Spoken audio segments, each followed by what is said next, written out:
ఎన్నికల ప్రచారానికి మిగిలింది ఇంకా 10 రోజులే. కాంగ్రెస్ బీజేపీ తరపున రాష్ట్ర నేతలతో పాటు జాతీయ నేతలు రంగంలోకి దిగారు. రెండు పార్టీల అగ్రనేతల సుడిగాలి పర్యటనలకు రాష్ట్ర నేతలు ప్లాన్ చేస్తున్నారు.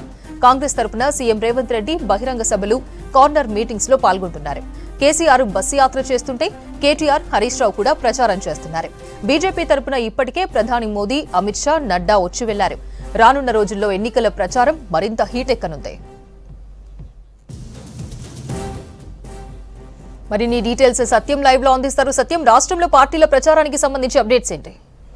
అపర్ణ, తెలంగాణలో పార్లమెంట్ ఎన్నికల ప్రచారానికి కేవలం 10 రోజులు మాత్రమే మిగిలినంతో ప్రధాన పార్టీలన్నీ కూడా ఎన్నికల ప్రచారాన్ని మరింత వేగం పెంచాయి. ఇక జాతీయ పార్టీలు కాంగ్రెస్, బీజేపీ రెండు ప్రధాన పార్టీలుగా ఈసారి పార్లమెంట్ ఎన్నికల బరిలో పోటాపోటీగా ప్రచారం చేస్తున్న నేపథ్యంలో ఇక జాతీయ స్థాయి నేతలను ఈసారి ఎన్నికల ప్రచారంలో ఈ వారం రోజుల్లో రెండు పార్టీలు ప్రచారానికి ఆహ్వానిస్తున్నాయి. ఇక కాంగ్రెస్ పార్టీ అగ్రనేత రాహుల్ గాంధీ ఈ నెల మే 5వ తేదీన ఆయన భువనగిరి, ఆదిలాబాద్ రెండు పార్లమెంటు నియోజకవర్గాల్లో బహిరంగ సభల్లో పాల్గొంటున్నారు. ఇక ఆ పార్టీ అగ్రనేత ప్రియాంక గాంధీ ఆమె నల్గొండ, అదేవిధంగా ఖమ్మం ఈ రెండు పార్లమెంటు నియోజకవర్గాల్లో ఆమె బహిరంగ సభలు కాంగ్రెస్ పార్టీ ఏర్పాటు చేస్తుంది. అయితే ఇంకా తేదీ ఫైనల్ కాలేదు. కానీ ఆమె మే 6 లేదంటే 7వ తేదీన ప్రియాంక గాంధీ తెలంగాణలో ఎన్నికల బహిరంగ సభల్లో పాల్గొనే అవకాశం ఉన్నట్టుగా పార్టీ నేతలు చెప్తున్నారు. ఇక ఏఐసిసి అధ్యక్షుడు ఖర్గే ఈ నెల 7వ తేదీన మహబూబ్నగర్ పార్లమెంట్లో రెండు బహిరంగ సభల్లో ఆయన పాల్గొనడానికి పార్టీ ఏర్పాటు చేస్తుంది. ఈ చివరి ఈ నెల 11వ తేదీతో ఎన్నికల ప్రచారం ముగుస్తుండటంతో 5 నుంచి 10వ తేదీ వరకు ఆ పార్టీ అగ్రనేతల బహిరంగ సభలను కాంగ్రెస్ పార్టీ నిర్వహిస్తుంది. ఇక బీజేపీ ఇప్పటికే ప్రధాని నరేంద్ర మోడీ, అదేవిధంగా కేంద్ర హోంశాఖ మంత్రి అమిత్ షా, ఆ పార్టీ జాతీయ అధ్యక్షుడు నడ్డా ముగ్గురు ఇప్పటికే 2 దఫాలుగా ఎన్నికల ప్రచారంలో తెలంగాణలో పర్యటించి వెళ్లారు. నిన్ననే ప్రధాని జహీరాబాద్, అదేవిధంగా మెదక్ రెండు పార్లమెంటు కలిపి బహిరంగ సభల్లో పాల్గొన్నారు.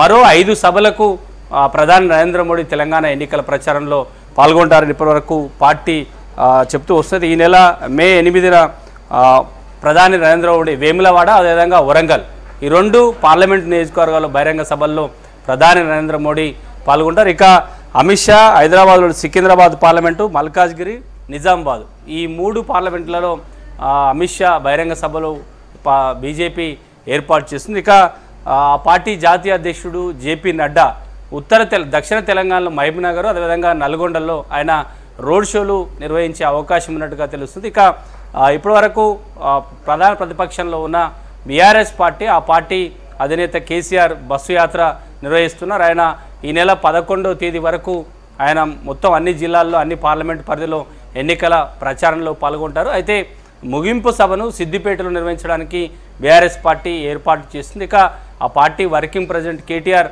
గ్రేటర్ హైదరాబాద్ పరిధిలో ఉన్న 3 పార్లమెంట్ నియోజకవర్గాల్లో ఆయన రోడ్ షోలు నిర్వహించడానికి ఏర్పాటు చేసుకున్నారు. ఇక మాజీ మంత్రి హరీష్ రావు మెదక్, అదేవిధంగా జహీరాబాద్, కరీంనగర్ ఈ 3 పార్లమెంట్లలో ఆయన ఎన్నికల ప్రచారం నిర్వహిస్తున్నారు. ఇక జాతీయ పార్టీలు మాత్రం ఇక ప్రచారం గడువు మూసే లోపు పార్టీకి సంబంధించిన జాతీయ నేతలంతా కూడా సుడిగాలి పర్యటన చేస్తారు. అంటే ప్రతిరోజు 2 సభల్లో పాల్గొని తెలంగాణలో పార్లమెంట్ ఎన్నికల ప్రచారాన్ని నిర్వహించడానికి ఏర్పాటు చేసుకుంటున్నారు.